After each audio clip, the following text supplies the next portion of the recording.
Hello everyone, I'm doctor Soumya. I'm a fertility specialist and laparoscopic surgeon, 5 Fertility Mangalagiri. ఈరోజు మనం ఇన్ఫర్టిలిటీలో అసలు laparoscopy అంటే మనకి వాడుక భాషలో ఎండోస్కోపీ అంటే అర్థమవుతుంది. సో ఇన్ఫర్టిలిటీ పేషెంట్స్లో లాప్రోస్కోపీ ఎప్పుడెప్పుడు చేస్తాము, ఎలా చేస్తాం అనేది తెలుసుకుందాం.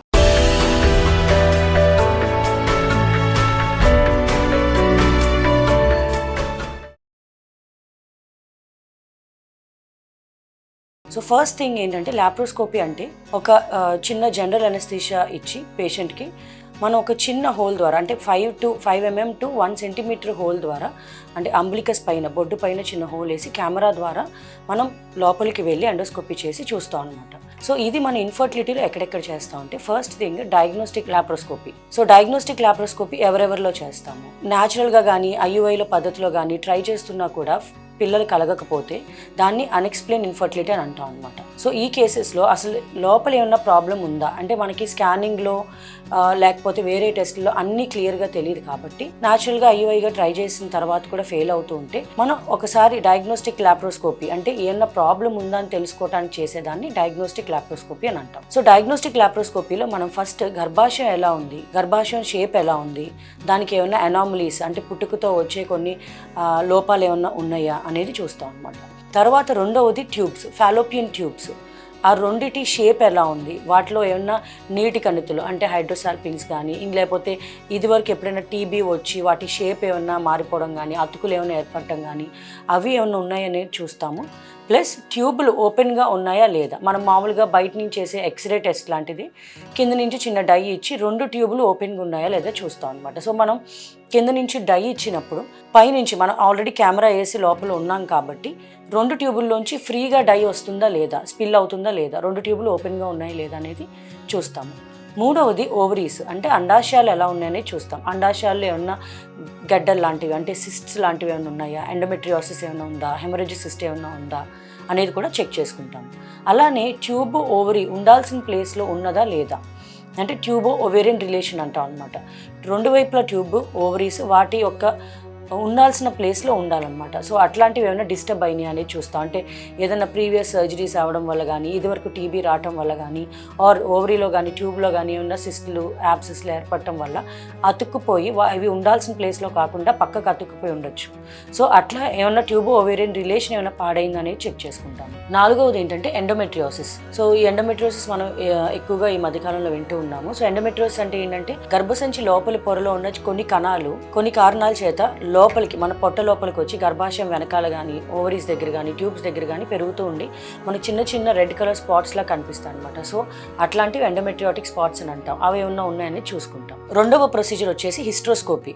సో ఇది గర్భసంచి లోపల ఎలా ఉంది అని చూసే ఎండోస్కోపిక్ ప్రొసీజర్ అనమాట. సో వెజైనాలో నుంచి చిన్న కెమెరా ద్వారా అంటే 4 to 5 mm కెమెరా ద్వారా వెళ్ళి గర్భాశయం లోపల ఎట్లా ఉందని చూస్తాం. ఇది డయాగ్నోస్టిక్ అంటే ఏంటి ప్రాబ్లం అనేది తెలుసుకోవడానికి చేయొచ్చు, అలాగే థెరప్యూటిక్ అంటే ఉన్న ప్రాబ్లమ్ని ట్రీట్ చేయడానికి కూడా చేయొచ్చు. సో డయాగ్నోస్టిక్ ఎందులో చేస్తాం, సేమ్ అన్ఎక్స్ప్లెయిన్డ్ ఇన్ఫర్టిలిటీ. మనం ఎన్నిసార్లు ట్రీట్ చేసినా ప్రెగ్నెన్సీ రాకపోవడము, లేదా ఐవీఎఫ్ చేసినప్పుడు కూడా ఐవీఎఫ్ ఫెయిల్ అయ్యి అంటే మనం పిండం లోపల పెట్టాక కూడా అది అతుక్కోకపోవడం అంటే ఇంప్లాంటేషన్ ఫెయిల్యూర్స్ ఉన్నప్పుడు హిస్ట్రోస్కోపీ చేస్తాం. సో హిస్ట్రోస్కోపీ చేసినప్పుడు మనకి ఏం తెలుస్తుందంటే గర్భాశయం లోపల షేప్ ఎలా ఉంది, ఏమన్నా అవయవాల లోపాలు ఏమన్నా ఉన్నాయా, చిన్న అడ్డుగోడలు లాంటివి అంటే సెప్టమ్ అని అంటాం అనమాట, అట్లాంటివి ఏమైనా ఉన్నాయా, చిన్న చిన్న కణితలు లాంటివి అంటే పాలిప్స్ కానీ సబ్మ్యూకస్ ఫైబ్రాయిడ్స్ కానీ ఇట్లాంటివి ఏమైనా ఉన్నాయా అనేది తెలుస్తుంది. అలాగే యాషర్మాన్ సిండ్రోమ్ అని అంటాం అనమాట, అంటే గర్భాశయం లోపల అతుకులు ఇట్లాంటివి ఏమైనా ఉన్నాయని తెలుస్తుంది. నెక్స్ట్ వచ్చేసి థెరప్యూటిక్ అంటే మనం హిస్ట్రోస్కోపీ ప్రొసీజర్లోనే అదే ఒకే సిట్టింగ్లో మనం ఏమైనా ప్రాబ్లమ్స్ ఉన్న వాటిని ట్రీట్ చేస్తాం అంటే ఆపరేట్ చేస్తాం అనమాట. అంటే పాలిప్స్ ఉంటే వాటిని రిమూవ్ చేయడం పాలిపెక్టమీ కానీ, లేదా సబ్మ్యూకస్ ఫైబ్రాయిడ్స్ ఉంటే వాటిని రిమూవ్ చేయడం మయోమెక్టమీ కానీ, అలానే సెప్టమ్ అంటే కంప్లీట్ అడ్డుగోడ లాంటివి అట్లాంటివి గర్భసంచులు ఏమైనా ఉన్నా అతుకులు ఏమైనా ఉన్నా సెప్టల్ రిసెక్షన్ కానీ ఆర్ అడెషన్ లైసిస్ కానీ రిసెక్టోస్కోప్ అనే ఒక పరికరం యూజ్ చేసి చేస్తాం అనమాట. ఇది హిస్ట్రోస్కోపీ. థర్డ్ది వచ్చేసి లాప్రోస్కోపిక్ ఓవేరియన్ డ్రిల్లింగ్. సో ఇది ఎవరిలో చేస్తాము, పీసీఓడి పేషెంట్స్లో చేస్తాం.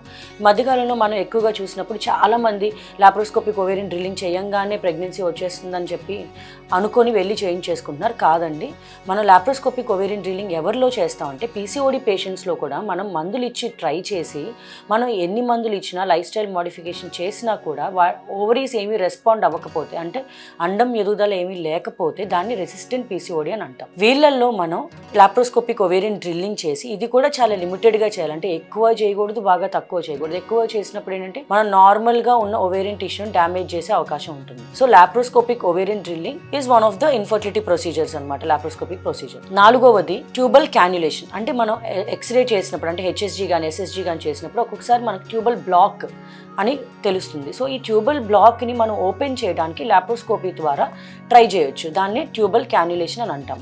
ఇందులో ఏంటంటే ఒక చిన్న క్యాథెటర్ ద్వారా ట్యూబ్లోకి వెళ్ళి చిన్న ప్రొసీజర్ చేసి ట్యూబ్స్ ఓపెన్ చేయడానికి ట్రై చేస్తాం. ఇన్ కేస్ మనం ట్యూబల్ క్యాన్యులేషన్ ట్రై చేసినా కూడా ఓపెన్ అవ్వకపోతే దాన్ని కంప్లీట్ ట్యూబల్ బ్లాక్ కింద తీసుకొని మనం ఐవీఎఫ్ ప్రొసీజర్కి ప్రొసీడ్ అవుతాం.